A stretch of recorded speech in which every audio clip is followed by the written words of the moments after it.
आजकल के जो लग्जरी सीनियर लिविंग है, इसमें बच्चे भी आकर के उनके साथ रह सकते हैं, टाइम सपोर्ट कर सकते हैं और कुछ दिनों के लिए फिर अपने बच्चों के साथ भी रह सकते हैं। ये कोई डाइवोर्स नहीं हो रहा है कि वो उसको भूल जाएं, वो उसको भूल जाएं।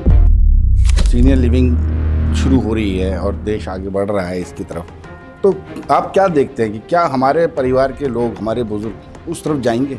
देखिए क्या होता है कि अगर आप मुझसे पता क्या पूछ रहे हैं, आप मुझसे ये पूछ रहे हैं कि अगर मैं बीमार होऊंगा तो डॉक्टर पे जाऊंगा।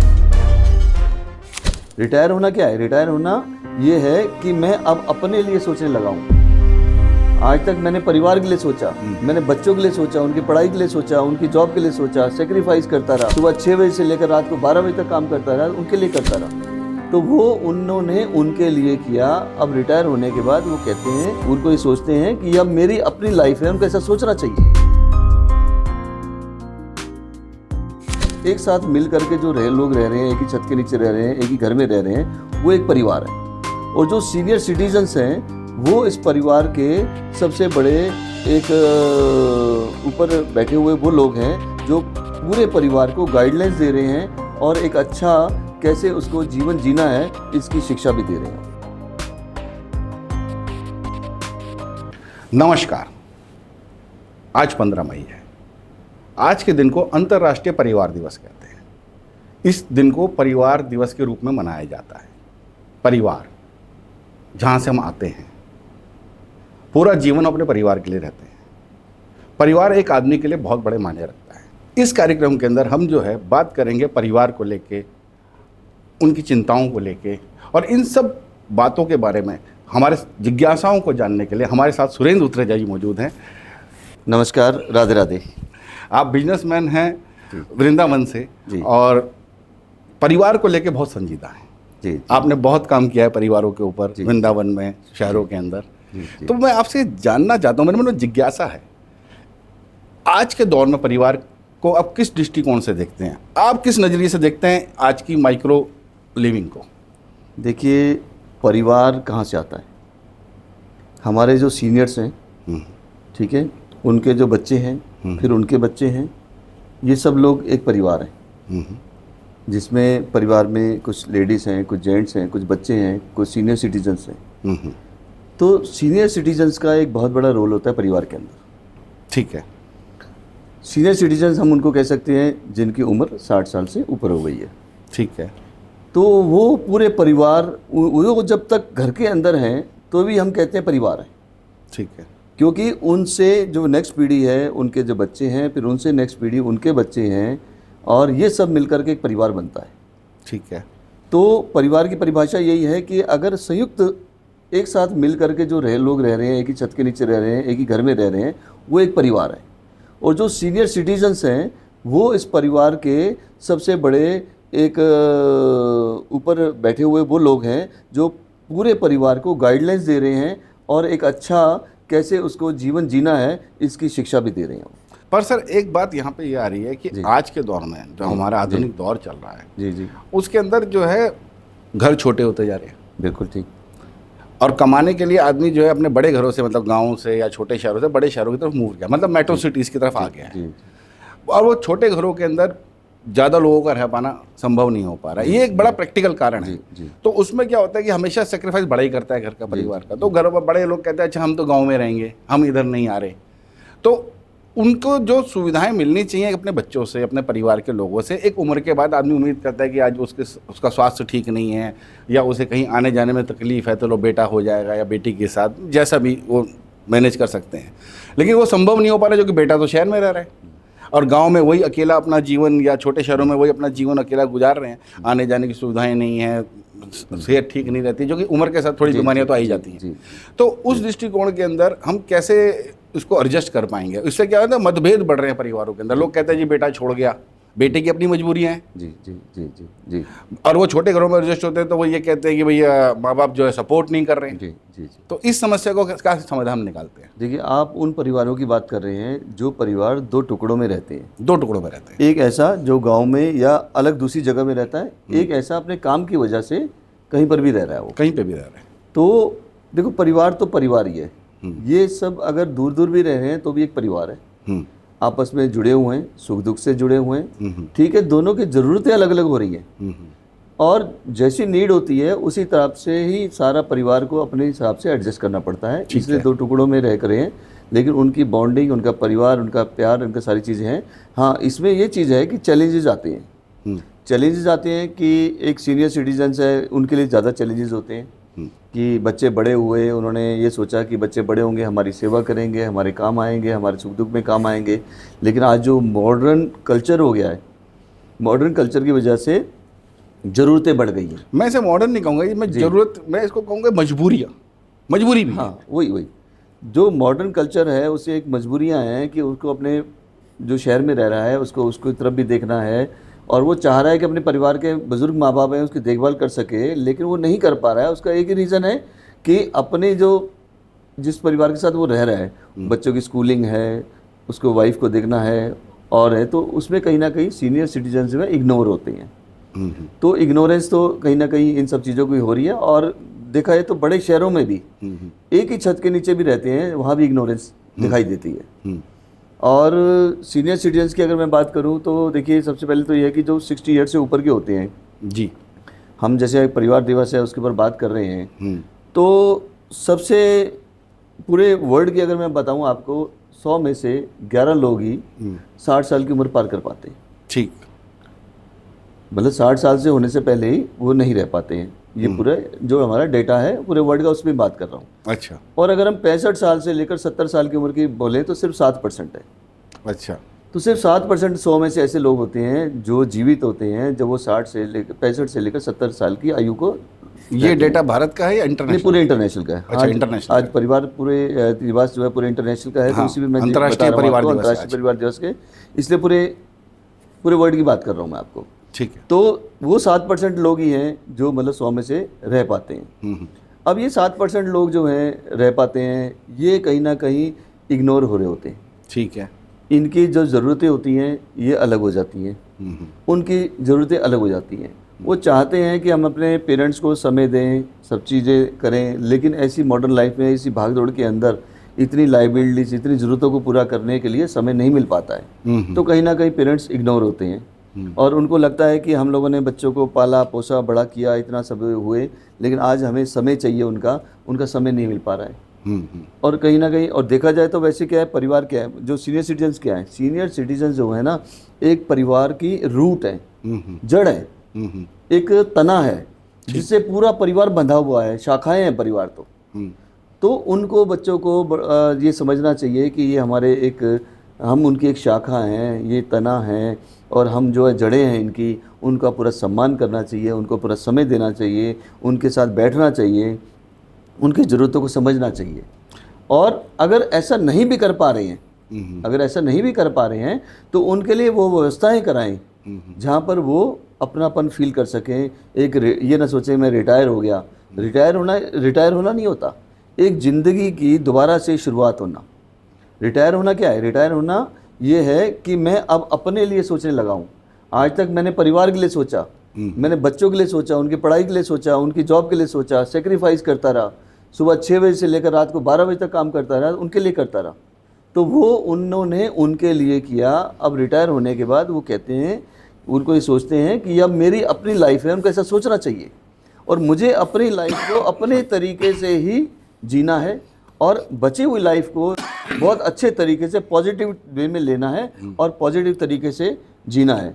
चाहे उनको बच्चों के साथ मिल रहा है तो उनके साथ रह करके, नहीं तो आजकल लग्जरी सीनियर लिविंग बहुत सारे बने हुए हैं जहाँ पर जाकर उनको सारी फैसिलिटी, सारी चीज़ें मिलती हैं, तो वहाँ भी जा सकते हैं। भारत में तो अब इसका चलन इतना ज़्यादा नहीं है लग्जरी सीनियर लिविंग का। जी। इनका क्या इसका सब एकमात्र यही समाधान है कि लग्जरी सीनियर लिविंग, या इसके अलावा हम कुछ और इस पर देख सकते हैं कि बच्चे थोड़ा सा मैनेज करें, माँ बाप थोड़ा सा मैनेज करें, चीज़ों को समझें, जो कि अनुभव माँ बाप के पास ज़्यादा है। वो उनके पास उन्हें पूरा 60 साल का 50 साल का अनुभव है। अभी एक लड़का है वो 25-30 साल का है, उसके पास तो 25-30 साल का अनुभव है, उसमें भी 15 साल तो वो माँ बाप के साथ पढ़ाई लिखाई बड़ा होने में समय लगता है। तो उस अनुभव के आधार पर भी तो कुछ काम हो सकते हैं। देखिए क्या है कि सबसे अच्छा तो परिवार होता है। परिवार में सब एक साथ रहें जी, एक दूसरे की ज़रूरतों को समझें जी, और पैसे की बहुत ज़्यादा लोभ लालच करके ना दौड़ें। जितने ज़रूरत के साधन हैं उतने तक सीमित होकर के अपने परिवार को समय दें। सबसे अच्छा तो यही है। लेकिन कुछ ना कुछ अपने आकांक्षाएं होती हैं, कंपटीशन होते हैं और परिवार से जुड़े होते हैं, उनकी भी कोई अभिलाषाएं होती हैं जो कि उनको मजबूर करती हैं उनको काम करने के लिए ज़्यादा से ज़्यादा समय तक। तो ऐसी स्थिति में जो परिवार के जो सीनियर सिटीजन्स हैं, माता पिता हैं, वो इग्नोर होने लगते हैं। और देखिए बहुत सारे लोग जॉब करते हैं, उनको ये नहीं पता होता उनकी ट्रांसफ़र कहाँ होने वाली है। जब वो ट्रांसफ़र हो जाती है तो पेरेंट्स को ले जाना बड़ा मुश्किल हो जाता है। पेरेंट्स का दूसरी जगह जाना, एडजस्ट होना भी बहुत मुश्किल हो जाता है। हम एक जगह पे 20-25 साल 30 साल गुजार दिए तो दूसरी जगह जाना थोड़ा दिक्कत हो जाता है। और आजकल देख रही है फ़ॉरेन जाने का चलन है बहुत ज़्यादा। हाँ, विदेशों से ज़्यादा समस्या है। विदेशों में जो बच्चा पढ़ने जाते हैं वो पढ़ने के लिए वहीं पर पीआर ले लेते हैं, फिर वहीं रहने लग जाते हैं, लेकिन पेरेंट्स को वहाँ पर जाना अच्छा नहीं लगता या उनके साथ रह नहीं पाते हैं, वो अपनी जगह शहर छोड़नी चाहते हैं। तो कहीं ना कहीं फ्रस्ट्रेशंस आती हैं।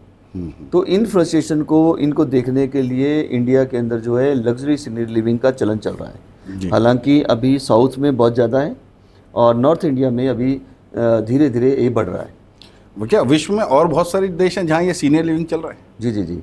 हमारे इंडिया में तो देखिए कि आज से पहले की हम बातें करें, हमारे इंडिया में ना सब लोग इमोशनल हैं। हाँ, इमोशनली इतने सालों से, इतनी पीढ़ियों से एक दूसरे से जुड़े हुए हैं। ठीक है। लेकिन आज जो इमोशंस है ना ये धीरे धीरे कम होती जा रही है। लेकिन फॉरेन के अंदर ये इमोशंस पहले से ही बहुत साल पहले ख़त्म हो चुकी है। ठीक। बच्चा जब अपने पाँव पे खड़ा होने लग जाता है उनसे दूरियां बनानी शुरू कर देते हैं। वो अपनी लाइफ जीता है, वो अपनी लाइफ जीता है। आप देखें कि अभी कुछ दिन पहले मदर्स डे था। हाँ, मदर्स डे। ठीक है। उस मदर्स डे पे फॉरेन में बहुत अच्छी तरीके से मनाया गया, ठीक, बहुत ज़बरदस्त तरीके से मनाया गया। लेकिन हमारे इंडिया में अपने ही घर बैठे विश कर रहे हैं। दोनों में क्या फ़र्क था? दोनों में फ़र्क था, एक ही छत के नीचे रह रहे हैं और एक दूसरे को विश कर रहे हैं। माँ बच्चों को, बच्चे जो है माँ को विश कर रहे हैं। फॉरेन में वो अलग अलग हो चुके हैं कई सालों से, उस दिन वो मिल रहे हैं। उस दिन उनके लिए बड़ी खुशी का दिन है कि मैं अपनी मदर से मिलने जा रहा हूँ, या उनको लगता है कि मैं अपने बच्चों से मिलने जा रही हूँ। तो वो उनके लिए एक बहुत बड़ा फेस्टिवल है, जैसे हमारे यहाँ दिवाली का फेस्टिवल होता है। बिल्कुल। तो वो पहले से ही सेपरेट हो चुके हैं, पहले से उनका चलन ये है, एक ट्रेंड चला आ रहा है। और हमेशा देखते हैं, आपने भी महसूस किया होगा, जो फॉरेन में होता है धीरे धीरे इंडिया में होने लगता है। हाँ, यहाँ भी इमोशंस खत्म होती जा रही हैं। जो 40 साल पहले फॉरेन में होता था आज इंडिया में आना शुरू हो जी जी। यहाँ पर वही सब चीज़ें हो रही हैं। तो इमोशंस ख़त्म होती जा रही हैं। तो इमोशंस जब ख़त्म होती जा रही है, ज़रूरत अनुसार एक दूसरे से जुड़े हुए हैं। पहले जो पेरेंट्स होते थे वो गाइड किया करते थे, बताया करते थे। आज आपके हाथ में इलेक्ट्रॉनिक गैजेट आ गए हैं, मोबाइल आ गए हैं, सब चीज़ आ गए हैं, तो आपको वहीं से इन्फॉर्मेशन सारी मिल जाती है। तो आपको लगता है कि गाइडेंस की मुझे ज़रूरत नहीं है, मुझे सारी गाइडेंस उससे कहीं ज़्यादा यहीं मिल जाती है। चैट जीपीटी से ले लेते हैं, गूगल से ले जाते हैं, और भी बहुत सारे ऐप आए। तो पहले गाइडेंस वहाँ से मिला करती थी, वो घर के नियम रूल रेगुलेशन बनाया करते थे, उसमें सब लोग चला करते थे, पीढ़ी दर पीढ़ी एक साथ रहते थे। अब फॉरेन में और यहाँ में ये फ़र्क आ गया कि वहाँ इमोशंस पहले ख़त्म हुए, यहाँ इमोशंस ख़त्म होते जा रहे हैं। तो इसलिए जो सीनियर्स हैं अभी से ही उन्होंने ये सोचना शुरू कर दिया है कि हमें अपने जो बुढ़ापे है वो कहाँ पर जाना है। जब हम सीनियर सिटीजन्स हो जाएंगे तो हमें कहाँ जाके रहना है, कहाँ देखना है। और आजकल कनेक्टिविटी बड़ी स्ट्रांग हो गई है, हेल्थ केयर बहुत अच्छी हो गई है, कम्युनिटीज़ बहुत अच्छी हो गई हैं, फैसिलिटी बहुत अच्छी हो गई हैं, नॉलेज अपडेट हो गई है, और जो लाइफ है ना वो बढ़ भी गई है। जो कि बेटर चिकित्सा हो गई है, मतलब बेटर जो हमारे लिविंग है वो बढ़िया स्तर बढ़ गया है उसका। 60 प्लस के लोग जो हैं अब बहुत ज़्यादा हो जाते हैं। और मैं अगर इंडिया की पॉपुलेशन की बात करूं, सीनियर सिटीजन्स की, ये पॉपुलेशन बढ़ती बढ़ती 2050 तक जो है ये 20% हमारे इंडिया के जो लोग होंगे सीनियर सिटीजन होंगे जो 80 की एज को क्रॉस कर चुके होंगे। मतलब 80% में से 100% में से 20% लोग जो है सीनियर सिटीजन प्लस 2050, मतलब जिसे हम सीनियर सिटीजन कहते हैं। हाँ। और 200 मिलियन तक जो है हमारे 2030 तक हो जाएंगे। 2030 का डेटा ये कहता है, ये तो बहुत बड़ी फिगर है। 10%, 5%, 20%, लेकिन 279% इंक्रीज होना अपने आप में कितनी बड़ी बात है।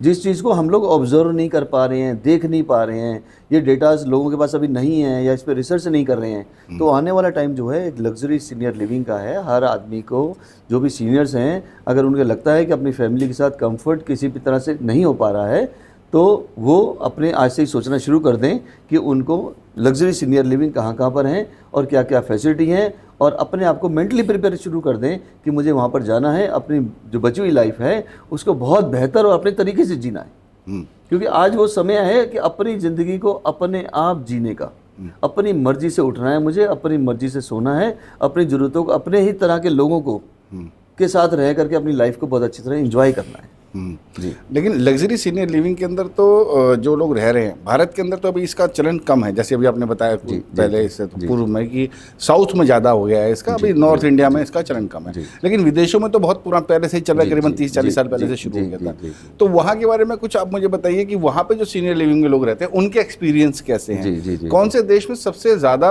सीनियर लिविंग हो रही है? मैं बहुत इंटरेस्टिंग बात बताऊँगा। मैं लास्ट ईयर यही गया था स्विट्ज़रलैंड। अच्छा। तो स्विट्ज़रलैंड के अंदर मैंने, मतलब यूरोप हो गया वो? Europe, yes. स्विट्ज़रलैंड में मैंने सीनियर सिटीजन्स, वहाँ पर जो सीनियर लिविंग थे, लग्जरी सीनियर लिविंग थी, वहाँ मैं गया।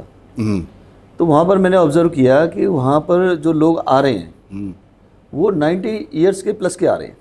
अच्छा अच्छा, मैं एक सवाल आपके बाद बीच में रोक रहा हूँ, क्या वो खुश हैं वहाँ? बहुत खुश हैं, वो बहुत ज़्यादा खुश हैं, और 105 साल, 108 साल, 109 साल तक जी करके वहाँ से जा रहे हैं। बहुत बढ़िया। खुश क्यों हैं? उस समय जब 90 ईयर्स के हो जाते हैं उनको एज ए असिस्टेंट चाहिए होते हैं, असिस्टेंट लिविंग चाहिए होती है, उनको टेक केयर वाली चीज़ें चाहिए होती हैं, उनको डे टू डे में जो नीड्स होती हैं वो चीज़ चाहिए होती है। इनका ना देखिए दिनचर्या हर एक की अलग अलग है। अब हम कहीं 50 से 60 तक के लोग हैं, उनकी ज़रूरतें अलग हैं, उनकी दिनचर्या अलग है। 50-60 में आदमी नौकरी कर रहा होता है तो सुबह उठ के ऑफिस जाना है, ये सब बाकी रूटीन में रहना है उसने। 60 to 75 अलग है, 75 to 85 अलग है, 85 to 95 अलग है। तो हर एक की अलग अलग टाइम की अलग अलग चीज़ों की ज़रूरतें पड़ती रहती हैं। बहुत सारे फिजिकली डिसेबल हो जाते हैं, चैलेंजेस आ जाते हैं। इंडिया में तो बीमारियां भी मतलब थोड़ी ज़्यादा है, मतलब जो कि एनवायरनमेंट थोड़ा सा मतलब यहाँ पे ध्यान नहीं देता आदमी, कमाने के उसमें लगा रहता है। नहीं, यहाँ पर क्या है, इंफ्रास्ट्रक्चर इतना अच्छा नहीं होने के कारण से, पॉल्यूशन होने के कारण से, लाइबिलिटी ज़्यादा होने के कारण से, बीपी शुगर तो यहाँ की आम बीमारी है। हम लोग जो है हेल्थ की तरफ प्रॉपर ध्यान नहीं दे पाते हैं। हमने पैसा के लिए, काम के लिए अपने शरीर को रखा हुआ है, अपने शरीर को प्रायोरिटी तरह नहीं दे पाते। चाहे हम कितना भी कहते हों कि पहले हेल्थ है फिर वेल्थ है, लेकिन सुबह उठते ही सबसे पहले वेल्थ नज़र आती है सभी को, उसी पीछे दौड़ पड़ते हैं, मजबूरी और भी हेल्थ है। को भूल जाते हैं। वो हेल्थ तब याद आती है जब हमें कुछ पेन होता है, कुछ प्रॉब्लम होती है, तो हम डॉक्टर्स को याद करते हैं, तो हेल्थ की तरफ जाते हैं। फ़ॉरेन में क्या है कि एक ऑटोमेटिक सिस्टम जनरेट है, मुझे साइकिलिंग करनी है, मुझे सुबह उठ के अपने पर वर्क करना है, एक सिस्टम है।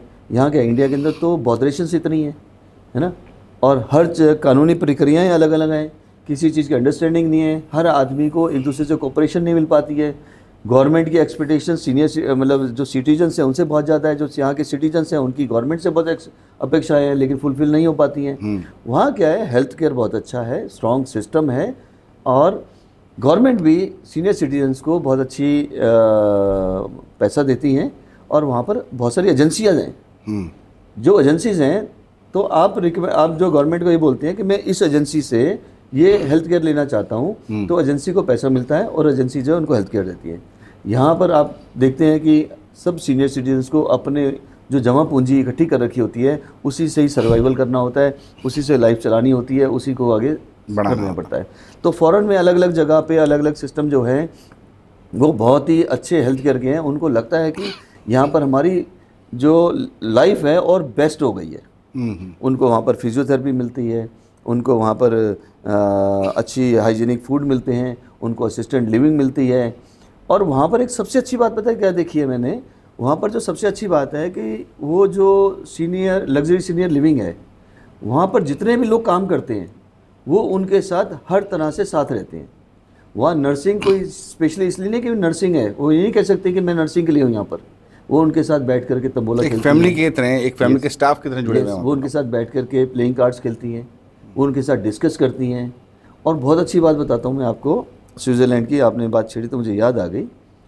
वहाँ पर ना एक रूल है, अच्छा, एक रूल है कि हर सिटीजन्स को या तो आर्मी में जाना पड़ेगा या सोशल लाइफ में एक्टिविटी करनी पड़ेगी। तो सोशल लाइफ में एक्टिविटी करने के लिए उनको कुछ घंटे साल भर के देने होते हैं, तो वो सीनियर लिविंग में आकर के उनकी हेल्प करते हैं। अच्छा, वो क्या, ये तो कानून का एक प्रावधान हो गया। कानून का प्रावधान है, या तो आप आर्मी में जाइए या आप लोगों की हेल्प कीजिए। तो हेल्प करने के लिए वो सीनियर सिटीजन्स के पास आते हैं, अपनी गाड़ी में उनको बिठाते हैं, उनको लेके जाते हैं, उनको शॉपिंग कराते हैं, उन्हें घुमाते हैं, उनके साथ बातचीत करते हैं। तो उनके साथ बेटे और परिवार वाला रिश्ता जुड़ा रहता है। उनको बच्चों की इंतजार रहती है कि वो आएंगे, और उनको भी अपना काम होता है, तो दोनों की अटैचमेंट बनी रहती है। हमारे यहाँ इस तरह का ऐसा कोई सिस्टम चलन नहीं है, बिल्कुल नहीं। अपनी लाइफ को अपनी तरीके से करना है। तो वो एक इंफ्रास्ट्रक्चर ऐसा डेवलप हो रखा है कि जहाँ पर गवर्नमेंट, पब्लिक, सब लोग एक दूसरे को सपोर्ट करते हैं और आगे जो है एक स्मूथ लाइफ चलती है। मगर यहाँ जब अब सीनियर लिविंग शुरू हो रही है और देश आगे बढ़ रहा है इसकी तरफ, तो आप क्या देखते हैं कि क्या हमारे परिवार के लोग, हमारे बुजुर्ग उस तरफ जाएंगे? देखिए क्या होता है कि अगर आप मुझसे पता क्या पूछ रहे हैं, आप मुझसे ये पूछ रहे हैं कि अगर मैं बीमार होऊंगा तो डॉक्टर पे जाऊंगा। ऑब्वियसली मेरी पॉकेट में अगर पैसा है तो मैं इलाज के लिए जाऊंगा ही जाऊंगा। सेम चीज़ यही है कि मैं अगर सीनियर सिटीजन्स हूँ, मैं अगर घर का बड़ा हूँ और मेरे पास 4 पैसे हैं, वो मैंने अपने कमाए हुए हैं और मेरे लिए हैं, तो मैं ऐसी कम्युनिटी सर्च करूँगा ही करूँगा जहाँ पर मेरी तरह के लोग हों और मेरी तरह से एंजॉयमेंट भी हो, मैं अपनी लाइफ को अपने तरीके से जी सकूँ। जो आज तक मैंने इमोशनली जिया हूँ, उस इमोशन से बाहर आकर के अपनी लाइफ को जीऊँ मैं। इमोशंस को छोड़ देने चाहिए। इमोशन एक लेवल तक ही चलता है, उसके बाद भूल जाना चाहिए। हमने इमोशनली क्या किया, हमने इमोशनली क्या करा कि शादी होने वाली है, ठीक है जी, उसके बाद क्या बच्चे हो गए हैं, अब स्कूल छोड़ने जाना है, स्कूल लेने जाना है, अब पढ़ाई हो रही है, अब बच्चों से बाहर नहीं जा सकते, घूमने इसलिए नहीं जा सकते कि इनकी पढ़ाइयाँ चल रही हैं, अब इनके बोर्ड के एग्ज़ाम हो इसलिए नहीं कर सकते। उनको पालने पोसने में, उनको पैसा देने में, उनको सारा सम्मान दिलाने में, उनके एक लेवल तक पहुंचाने में, उनके एजुकेशन अपर लेवल लाने में, सारी ज़िंदगी उन्हीं के लिए लगे रहे। और आज वो स्टेज आ गई है कि भी उनको तो बड़ा कर दिया, उनको सब जगह भेज दिया, आज विदेश चले गए, आज अलग फैमिली हो गई और हम फिर वहीं खड़े हुए हैं। उस समय तो समय नहीं दिया, लेकिन आज तो अपने ऊपर समय दो, अपनी लाइफ को खुद जियो। ऐसी कम्युनिटीज़ हैं यहाँ पर, साउथ में तो बहुत ज़्यादा हैं, यहाँ पर भी डेवलप हो रही हैं। यहाँ पर देहरादून में है, यहाँ पर गुड़गांव में है, वृंदावन में बहुत सारे नए कम्युनिटीज़ इस तरह की डेवलप हो रही हैं, भिवाड़ी में बहुत हैं और जगह जगह यहाँ पर है, नोएडा में है, यहाँ पर कई जगह हैं यहाँ पर डेवलप हो रही हैं। मगर मेरे मन में एक बात आ रही है, आपकी बात को जी, वृद्धाश्रम और सीनियर लिविंग में क्या फ़र्क है? बहुत फ़र्क है। लोग इसको अभी भी, मैंने पढ़ा भी कई जगह पे, लोग इसको जो है सीनियर लिविंग को भी वृद्धाश्रम के रूप में ही देख रहे हैं। आपने देखा होगा कि जितने भी सीनियर लिविंग बनाने वाले लोग हैं, ये हमेशा एक वर्ड यूज़ करते हैं, लग्जरी।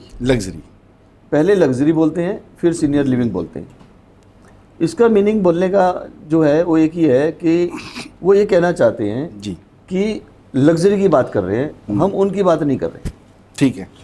जिन लोगों के पास पैसा है, वो सक्षम हैं और अपनी लाइफ को अच्छी क्वालिटी वाली लाइफ देना चाहते हैं, अच्छी हेल्थ केयर के साथ, अच्छे एम्बियंस के साथ, अच्छी फैसिलिटी के साथ रहना चाहते हैं, वो कहते हैं लग्जरी सीनियर लिविंग। दूसरी, जो प्रॉब्लम में है, जिनके पास पैसे की शॉर्टेज है और अपनी ज़रूरतों को खुद पूरा नहीं कर सकते हैं, उनके पास पैसा नहीं है, उसके लिए हिंदी वाला शब्द जो यूज़ होता है वो होता है ओल्ड एज होम।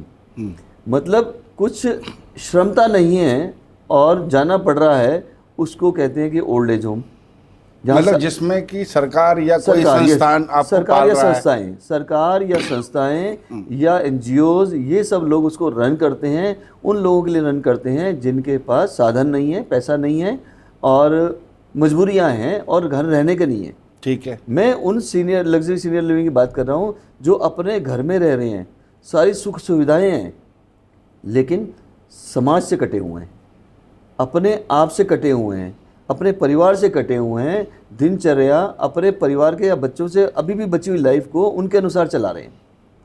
बच्चे समय नहीं दे पा रहे हैं लेकिन फिर भी रह रहे हैं, मजबूरी कहीं और जा नहीं सकते। हाँ, वो उनको मजबूरी समझ रहे हैं जो मजबूरी नहीं होनी चाहिए। आज की डेट में बहुत अच्छी बात मैं आपको बताता हूँ जी, बच्चे अपने पेरेंट्स को सीनियर लिविंग के, लग्जरी सीनियर लिविंग के गिफ्ट में दे रहे हैं, गिफ्ट कर रहे हैं। अभी मैंने पढ़ा था एक जगह पे कि एक की बेटी थी शायद अमेरिका में, गिफ्ट कर रहे हैं उनको, उन्होंने कुछ करा के दिया है इस तरीके से। यस। जब वो गिफ्ट कर रहे हैं, इट मीन्स कि दे बोथ आर रेडी, कि वो भेजना चाहते हैं और वो जाना चाहते हैं। ठीक। और अगर मान लीजिए वो जाना चाहते हैं और वो भेजना चाहते हैं तो कोई रिश्ता नहीं टूट रहा है, रिश्ता नहीं टूट रहा है। आजकल के जो लग्जरी सीनियर लिविंग है, इसमें बच्चे भी आकर के उनके साथ रह सकते हैं, टाइम सपोर्ट कर सकते हैं और कुछ दिनों के लिए फिर अपने बच्चों के साथ भी रह सकते हैं। ये कोई डाइवोर्स नहीं हो रहा है कि वो उसको भूल जाएं, वो उसको भूल जाएं। ये परिवार है, परिवार में अपनी अपनी ज़रूरतों के अनुसार। अब देखिए कि मान लीजिए 2 IAS ऑफिसर हैं, ठीक है, या IPS ऑफिसर हैं और दोनों के बीच में मैरिज हो गई है। ज़रूरी थोड़ा ना कि एक ही जगह पोस्टिंग हो गई, नहीं, वो तो अलग अलग अलग अलग जगह, हाँ अलग अलग जगह पोस्टिंग होगी, अलग अलग जगह रह रहे हैं वो, लेकिन फिर भी मिल रहे हैं, बच्चों को भी देख कर रहे हैं, सब चीज़ हो रही है, तो मैनेज करना पड़ता है, मैनेज कर रहे हैं उस चीज़ को और खुश हैं। और जिस तरीके से जो भी गवर्नमेंट ने उनको पोजीशन दे रखी है उसको भी निभा रहे हैं, साथ में अपने परिवार का दायित्व है वो भी निभा रहे हैं और मिलते हैं।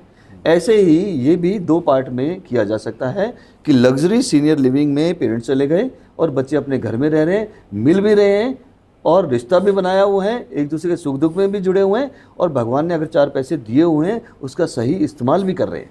अच्छा, इसके अंदर मैं एक बात जानना चाह रहा था कि जो लग्जरी सीनियर लिविंग है उसमें जैसे पेरेंट्स जा रहे हैं तो बच्चे जाके वहाँ रह सकते हैं 2-4 दिन? बिल्कुल बिल्कुल बिल्कुल, ये यहाँ है वहाँ पे? हाँ, वहाँ देखिए, वहाँ पर क्या है, लग्जरी मीन्स सभी फैसिलिटी है। अच्छा, जब लग्जरी लिविंग में वो सीनियर लिविंग में वो आ रहे हैं, बच्चे आ रहे हैं, मान लीजिए जितने दिन भी रहना चाहें वो रह सकते हैं। अलग अलग लग्जरी सीनियर लिविंग के अलग अलग नियम बने होते हैं। एक कहीं नियम बने हुए हैं कि आप उनके साथ रह सकते हैं, कहीं नियम बने हुए हैं कि उसी कैंपस में रह सकते हैं, कहीं नियम बने हुए हैं कि आप उनसे मिल करके आसपास रह सकते हैं। तो हर तरह की फैसिलिटी वहाँ पर है। ये मिथ्या है तरह तरह की, ये नहीं होता, ये नहीं होता, ये नहीं होता, ये नहीं होता।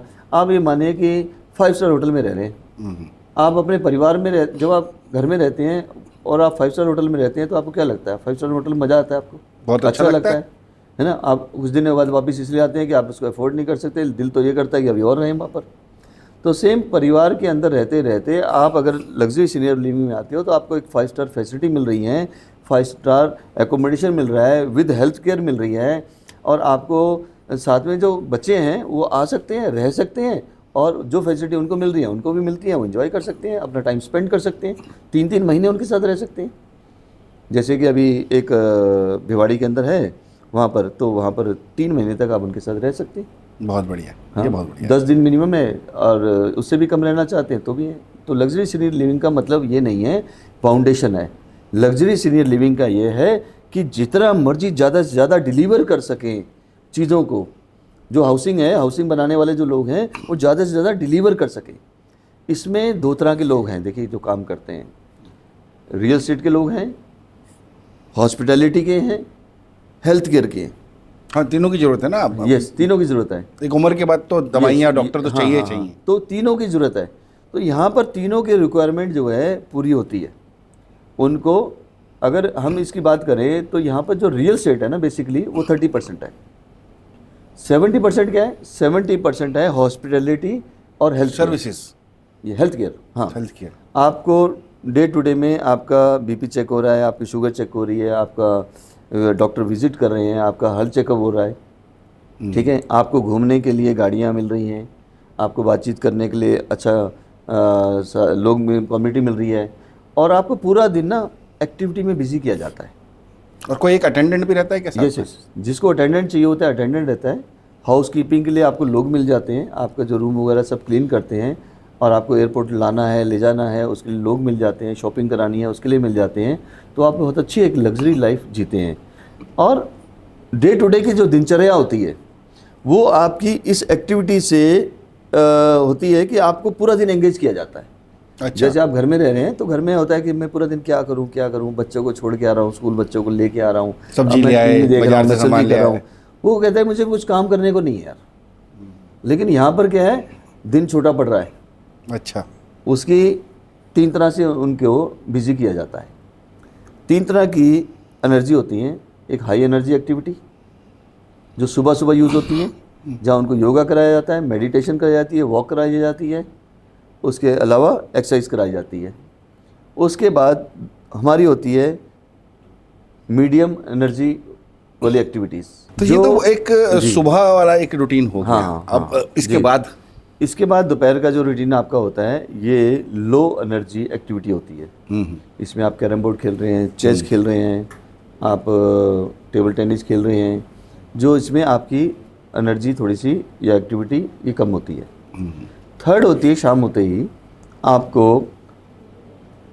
लो एनर्जी एक्टिविटी में कन्वर्ट किया जाता है। अच्छा। वो क्या है कि कोई अच्छे भागवत वाले, कोई अच्छे उपदेश देने वाले, धर्म से मतलब धार्मिक, हाँ, अच्छे लोगों को बुलाया जो स्पीच दे रहे हैं और आप उन्हें लिसनिंग कर रहे हैं, सुन रहे हैं, ठीक है।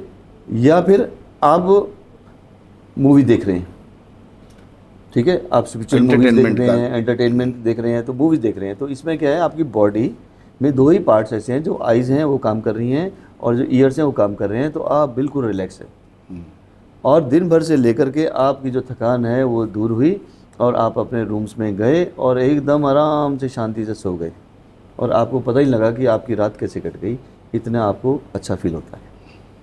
सीनियर लिविंग जी, इस शब्द से जो है ना बहुत कुछ समझ में भी आता है और थोड़ा सा कंफ्यूजिंग भी यहाँ पे ये आता है कि वो जो मैंने ऐसे पहले बताया कि वृद्ध आश्रम से लोग इसको जोड़ के देख रहे हैं भारत में, इसको, इस कॉन्सेप्ट को भारत में बड़ा होने में आपको क्या लगता है कि आपका डेटा क्या कहता है कि कितना समय लगेगा इसको बड़ा हो? देखिए, अगर मैं अभी की बात करूं, अभी पूरे इंडिया के अंदर 20,000 यूनिट्स हैं जिसके अंदर लग्जरी सीनियर लिविंग में लोग रहते हैं, जो कि पूरे इंडिया में, पूरे इंडिया में। और डेटा मेरा ये कहता है कि 2030 तक जो रिक्वायरमेंट है वो 70,000 की है। 70,000 यूनिट्स की ज़रूरत है पूरे इंडिया में, चाहे वो साउथ में बने चाहे वो नॉर्थ इंडिया में बने। साउथ वाला जो कल्चर है अब नॉर्थ इंडिया में आ रहा है और स्पेशली जो डेवलपर्स हैं वो स्पिरिचुअल एरिया देख रहे हैं कि स्पिरिचुअल एरिया के अंदर जहाँ कृष्ण भक्त या हरिद्वार, वृंदावन, उज्जैन, इन जगहों पे लोग जो है जाना चाहते हैं और लोग बनाना चाहते हैं। तो जो 70,000 की रिक्वायरमेंट है वो इन्हीं एरियो में ज़्यादातर आएगी और पूरी होगी और इन सब चीज़ों को बनने में समय लगता है और बहुत सारे लोग अभी इन चीज़ों पे, कॉन्सेप्ट पे काम कर रहे हैं और इंडिया के अंदर अब इस पे भी लोगों ने विचार करना शुरू कर दिया है कि लग्जरी सीनियर लिविंग रिजॉर्ट्स भी आने वाले हैं। अच्छा, उसमें क्या फ़र्क होगा? लग्जरी सीनियर लिविंग रिजॉर्ट्स और लग्जरी सीनियर लिविंग में क्या फ़र्क आएगा? जिस तरह से एक 5 स्टार होटल होता है, आप वहाँ पर जाते हैं, कुछ दिन रहते हैं, अपने आप को रिलैक्स करते हैं, आपको वेलनेस मिलती है, आपको स्पिरिचुअल चीज़ें हैं वो मिलती हैं, ऐसे ही ये एक स्पेशल उन्हीं लोगों के लिए बनाए गए हैं।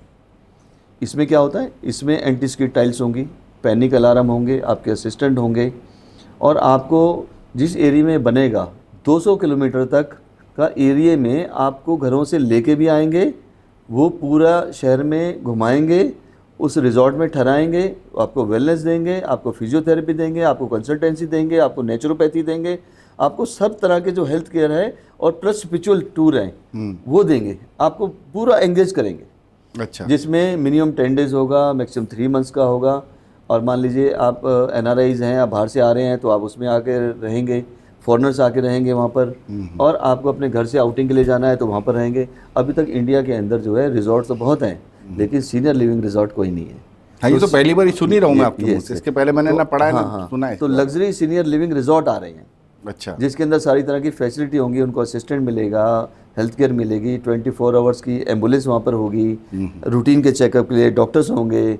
तो जब आप देखिए कि बहुत ज़्यादा इस सेगमेंट पे काम हो रहा है जो कुछ ही सालों में, महीनों में आपको दिखने लग जाएगा ऑन पेपर। ये तो बहुत अच्छा है कि इस पे बड़ा काम हो रहा है। जी जी।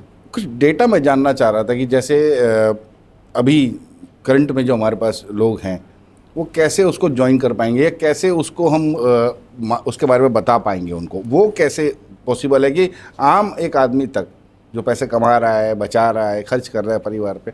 जैसे हम लोग क्या करते हैं, LIC ले लेते हैं, जब हमने नौकरी शुरू होती है 2-3 साल बाद हम या शादी करते हैं तुरंत एक LIC ले लेते हैं। वो ठीक है, जब होगी इस पर कोई भी नहीं चाहता कि LIC का कोई वो करे, लेकिन ठीक है जब वो मैच्योर होती है तो पैसा मिल जाता है, एक मन में डर है, भय है, हमने वो कर लिया। तो क्या ऐसा भी कुछ उसके अंदर स्कीम है कि भाई आप पहले से इसके लिए प्लान करके रखें या इसके लिए पहले इन्वेस्टमेंट ला के रखें, कैसे करेंगे इसको? इसमें कई सारे प्लान होते हैं, ज़रूरी नहीं है कि आप इसको खरीदिए। अच्छा, इसमें ऐसा भी प्लान होता है कि आपने एक फिक्स डिपॉजिट दे दिया, जब तक आप अलाइव रहेंगे तब तक आपको सारी फैसिलिटी फ्री ऑफ कॉस्ट मिलेंगी। अच्छा, और उसके बाद वो जो पैसा होता है वो आपके नॉमिनीज़ को ट्रांसफ़र हो जाता है। ठीक है, इसका मतलब ये हुआ कि आपको किसी भी चीज़ को परचेज करने की ज़रूरत नहीं है, कोई लाइबिलिटी लेने की ज़रूरत नहीं है।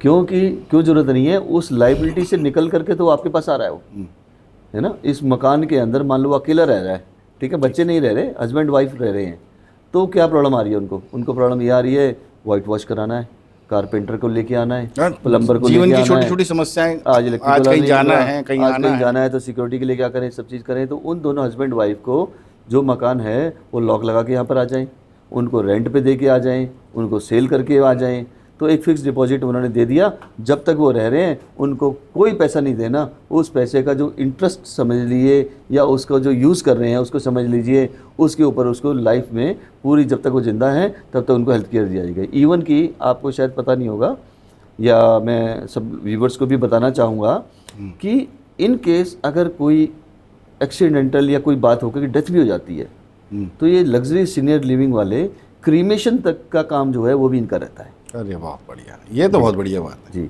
क्रीमेशन तक का भी काम इनका रहता है और उनके बच्चों को अपडेट्स देते हैं और उनके अकॉर्डिंग चलते हैं। जैसे मान लीजिए, जैसे मैंने जो टॉपिक छेड़ा है ना, ये एंडलेस टॉपिक है, इतने क्वेश्चंस हैं, इतनी चीज़ें हैं कि आपके मन में एक मैं जवाब दूंगा तो 100 क्वेश्चन पैदा होते हैं। फॉर एग्जांपल अभी कुछ ही महीने की बात पहले है, बेंगलोर का केस है ये।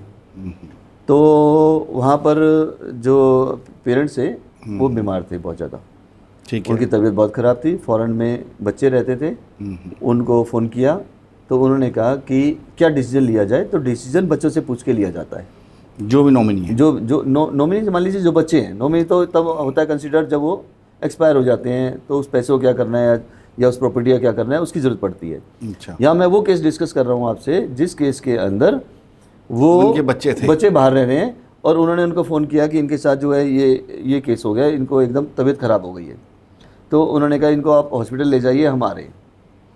वो हॉस्पिटल उनको लेके गए, उनको आने में, टिकट बुक कराने में, आने में बहुत समय लग रहा था। तो लगता ही है विदेश जब तक वो ठीक भी होकर के घर आ गए। अच्छा, ठीक भी घर हुए आ गए तो उन्होंने अपने मम्मी पापा से बात करी, पापा थे उनमें से, उन पापा से बात करी और उन पापा ने बोला बेटा मैं बिल्कुल ठीक हूँ, आप आने की ज़रूरत नहीं है। तो आप ये देखिए कि अगर वो अकेले रह रहे होते उस समय कौन उनको लेके जाता, क्या वो हेल्थ केयर टाइम से मिल पाती, क्या उनको कोई इंटीमेट कर पाता, क्या उनको समझ आती क्या करना है क्या नहीं करना।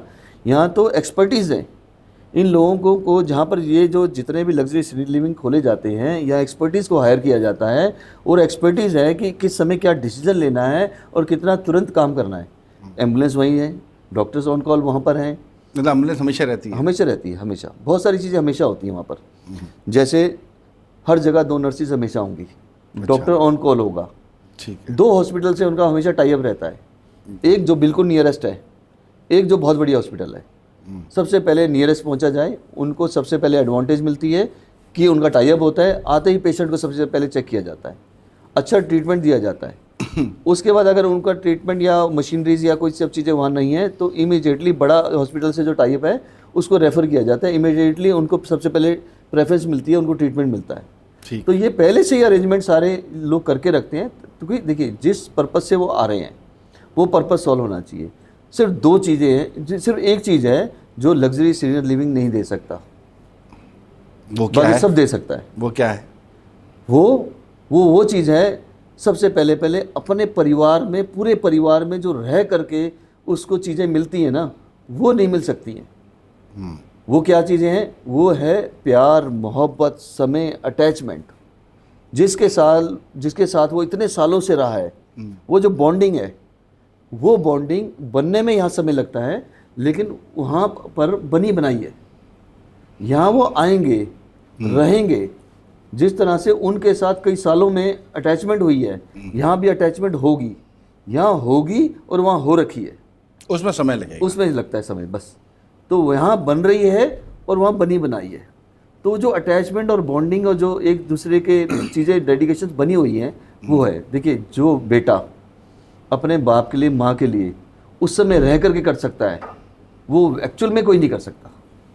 लेकिन मैं उस सिनेरियो की बात कर रहा हूँ कि फिर भी अगर कोई लगता है कि ऐसा नहीं हो पा रहा है या ऐसा नहीं हो सकता है या फैमिली में कुछ और चीज़ें हैं, तो ये एक बेस्ट है लग्जरी सीनियर लिविंग, जहाँ आकर के आपको वही परिवार मिल रहा है जिसके अंदर दायरा मिल रहा है, पूरा सर्कल मिल रहा है, जिसके अंदर बॉन्डिंग बन रही है और बढ़ रही है।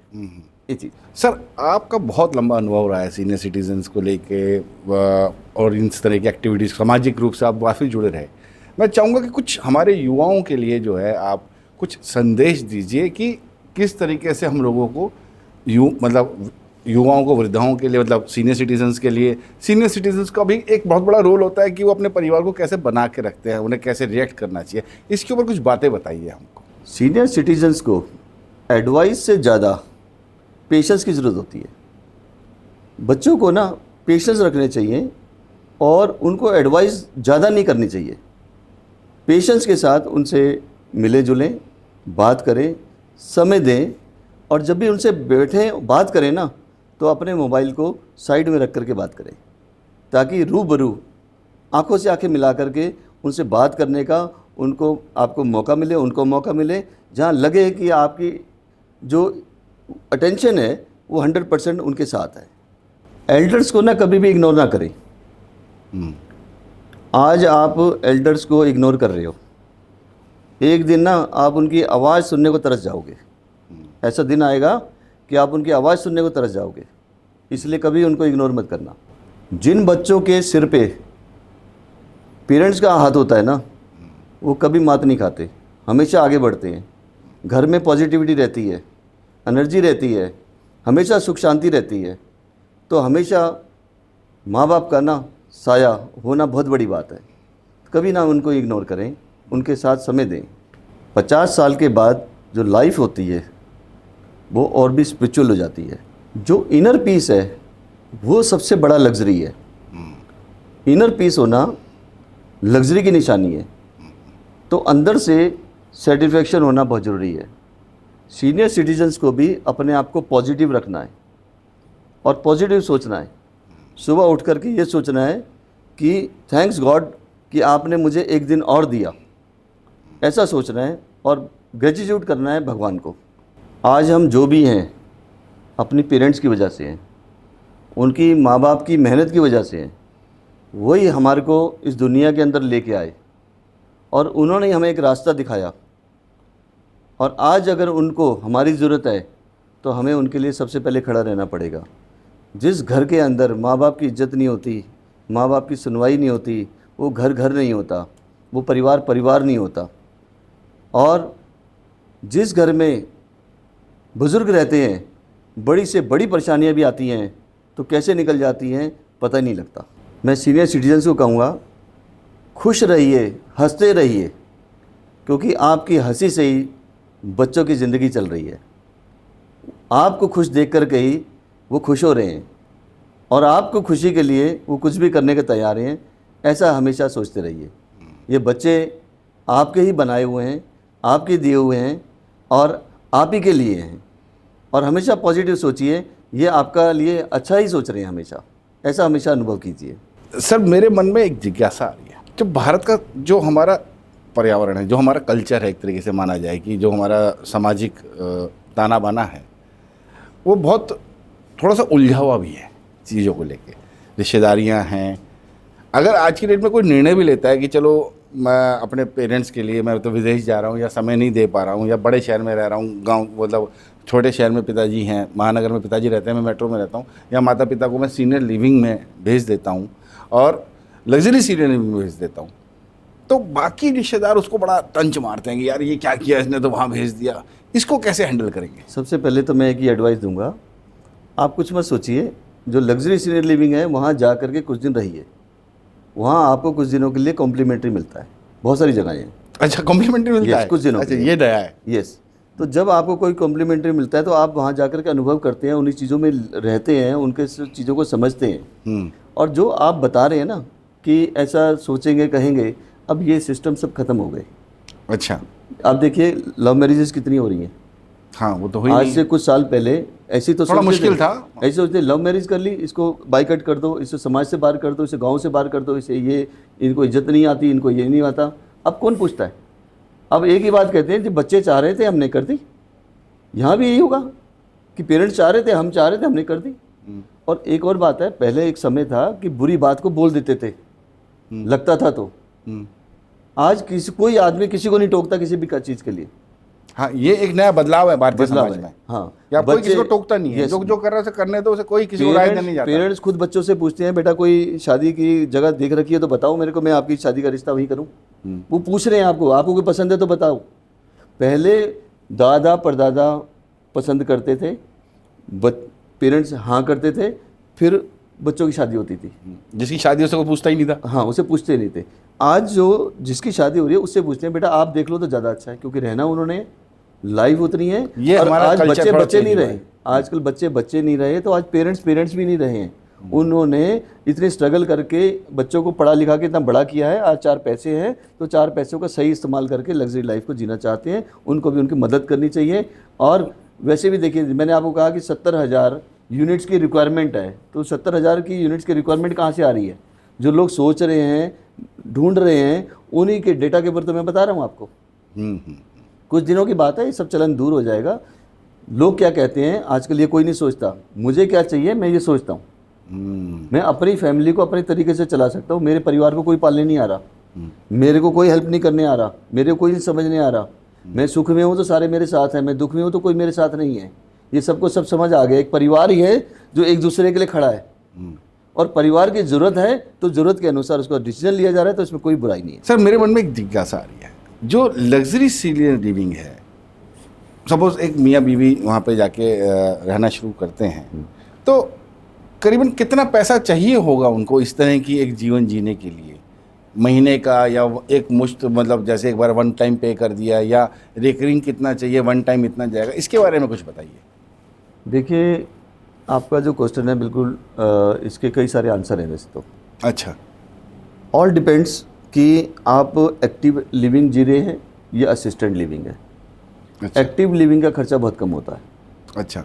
क्योंकि एक्टिव के अंदर क्या होता है, आपको 70% तो हॉस्पिटैलिटी चाहिए और 30% हेल्थ केयर चाहिए। अच्छा, मैं यहाँ पे थोड़ा सा जी, आपको रोक जी, रहा हूँ, मैं जी, मुश्किल जी, बताऊँ।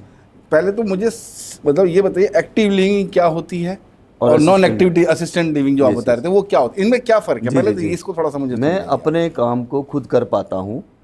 अच्छा, ये एक्टिंग लिविंग सारे काम को मैं खुद कर लेता हूँ। मैं पढ़ सकता हूँ, चल सकता हूँ, समझ सकता हूँ, ला सकता हूँ, जा सकता हूँ, कह सकता हूँ। ठीक है, और मैं फिजिकली फिट हूँ, बट मेरी एज ज़्यादा है। और अगर मैं कुछ प्रॉब्लम भी है तो शुगर बीपी की है, लेकिन मैं एक्टिवली काम करता हूँ। कंट्रोल में है, मतलब कंट्रोल में है, मैं अपनी सूझबूझ से काम कर सकता हूँ। वो होता है एक्टिव लिविंग। असिस्टेंट लिविंग होता है कि आपको भूलने की आदत पड़ गई, आपको कुछ चीज़ें, आपको ज़्यादा बोलने की आदत पड़ गई, आप व्हील चेयर पे हो गए, आप हैंडीकैप्ड हैं, आपको पैरालिसिस हो गया, आपको डेमेंशिया की शिकायत हो गई, आपको तरह तरह की कुछ प्रॉब्लम्स हो गई है। ठीक है। यहाँ पर असिस्टेंट लिविंग मतलब असिस्टेंट चाहिए होता है जो आपके साथ रह करके आपको असिस्ट करता रहता है दिन भर, कि अब आपको ये खाना है, इतने बजे उठना है, इतने बजे सोना है, इतने बजे जाना है। उसको केयर टेकर साथ होता है। केयर टेकर मतलब कहीं जाना भी तो साथ में लेके केयर जाएगा टेकर उसको। होता है, हाँ, ठीक है, हाँ। समझ गया। तो यहाँ पर 2 तरह के लोग हो गए। एक अपने आप को खुद सर्वाइव करते हैं, जिसकी कॉस्ट कम आती है और उसकी ज़्यादा आती है। और इंडिया में तरह तरह के हैं, हर जगह के सेगमेंट हैं, उस सेगमेंट के हिसाब से होती है। अगर आप किसी भी लग्जरी सीनियर लिविंग में जाते हो तो एक लिस्ट होती है जो फ्री ऑफ कॉस्ट होती है। अच्छा। ठीक है, जो आपको मिलती है, जैसे योगा हो गए, स्विमिंग हो गई, और एक्टिविटी हो गई, या क्लब हो गया। एक होता है आपकी चार्जेबल होती हैं, आप कहीं बाहर जाना चाहते हैं, गाड़ी चाहिए आपको घूमने के लिए, आपको कहीं पर मंदिरों के दर्शन कराने के लिए असिस्टेंट चाहिए, आपको फिजिकल चैलेंज है उसके लिए कुछ चीज़ चाहिए, आपको डेली डायलिसिस कराने के लिए कहीं जाना पड़ता है उसके लिए चीज़ चाहिए, तो उन लोगों की कॉस्ट जो है बढ़ जाती है। अगर तकरीबन हम देखें कि कितनी कॉस्ट आ जाती है, इसमें 2 मॉडल होते हैं। एक तो है कि आप अगर परचेज़ कर रहे हैं तो एक अलग मॉडल होता है, उसमें जो क्या आपने परचेज़ किया और बाकी जितनी फैसिलिटी हैं वो चार्जेबल हो गई। ठीक है। ठीक है, कुछ फ्री हो गई और कुछ चार्जेबल हो गई। जैसे हाउस कीपिंग है, आपने बुलाया कि घर पे आकर मेरे रूम क्लीन करके जाओ, वो चार्जेबल हो गई। इस तरह की बहुत सारी एक लिस्ट होती है। और दूसरी होती है कि भी आपकी आप आते हैं और कुछ महीनों के लिए, कुछ सालों के लिए रहते हैं, उसकी एक फ़िक्स कॉस्ट हो जाती है। तो जनरली हम ये मान के चलते हैं कि 50,000 तो रहेगी, और 50,000 पर मंथ से स्टार्ट होकर के ये 1.5-2 लाख रुपये, 3 लाख रुपये तक भी जाती है, जिसमें के अंदर आपकी एकोमोडेशन भी हो गई, आपकी फूडिंग भी हो गई, और आपकी सारी एक्टिविटीज़ भी हो गई, ये सब चीज़ हो गई। ये तो कोई बहुत ज़्यादा कॉस्ट नहीं है। जी जी जी। ये तो एक नॉमिनल कॉस्ट है, जिस हिसाब से महंगाई बढ़ रही है, जिस हिसाब से आपको जो फैसिलिटीज़ मिल रही है, तो मुझे नहीं लगता ये कोई बहुत बड़ी ऐसी कोई यहाँ पर देखिए, आपको कोई बॉदरेशन भी नहीं है, आपको घर में वाइट वॉश नहीं कराना, आपको घर का कुछ देखभाल नहीं करनी, मेंटेनेंस ही नहीं आपके पास करनी, आपकी कोई मेंटेनेंस नहीं है, कोई कुछ नहीं है। आपके जो यूनिट्स बने हुए हैं वो आपके अनुसार हैं, ग्रैब रोड्स बनी हुई हैं, लिफ्ट आपके हिसाब से बनी हुई हैं, एंटी स्किड टाइल है, पैनिक अलार्म है, ठीक है, और आपको डेली चेकअप्स हो रहा है। तो ये एक बहुत सारी फैसिलिटी है। आज को आपको पता है कि एक अच्छी हेल्थ केयर लेने के लिए अच्छे हॉस्पिटल से टाई अप करेंगे तो अच्छी हेल्थ केयर देंगे तो एक अच्छी कॉस्ट भी आती है। जी सुरेंद्र जी, आपने इतना कुछ बताया अभी senior living, luxury senior living के लिए, और हमारे देखने वालों को भी बहुत कुछ नया पता लगा होगा, कुछ नया जानकारी प्राप्त हुई होगी। परिवारों के अंदर भी अब इसके ऊपर चर्चा शुरू हो जाएगी। तो मैं अपने देखने वाले के लिए भी ये बताना चाहूँगा कि इसके बारे में और कुछ जानना चाहते हो तो आप हमें मेल कर सकते हो। हमारी मेल आईडी नीचे चल रही है। हम सुरेंद्र जी से पूछ के जो है आपको उसका जवाब दे देंगे। हम सुरेंद्र जी का भी नंबर नीचे चलाएंगे, आप डायरेक्ट उनसे भी बात कर सकते हो और हमें कभी भी कांटेक्ट कर सकते हो। आपके सुझाव और शिकायत दोनों के लिए हम हमेशा उपस्थित हैं और हम दोनों ही कराने, मतलब हम चाहते हैं कि आप दोनों ही करें। सुरेंद्र जी, आप यहाँ आए और आपने इतनी अच्छी आज के इस खास दिन पे इतनी अच्छी जानकारी हमको दी, इसके लिए बहुत बहुत धन्यवाद। Thank you. आपके आने के लिए बहुत बहुत धन्यवाद। नमस्कार, राधे राधे। राधे राधे राधे।